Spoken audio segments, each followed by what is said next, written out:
আবারও চলে আসলাম নতুন একটা ডিজাইন নিয়ে। এগুলো হচ্ছে নতুন ডিজাইন, যাদের প্রয়োজন তারা যোগাযোগ করবেন।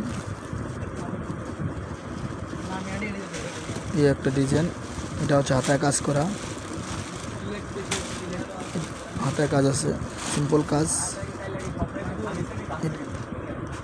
এটা হচ্ছে ওড়না, ওড়নাটা কিন্তু অনেক গর্জিয়াস একটা ওড়না।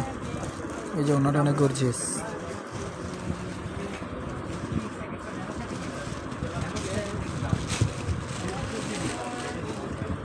এগুলো হচ্ছে কটনের মধ্যে, 100% কটন। বডিটা হচ্ছে সুতি।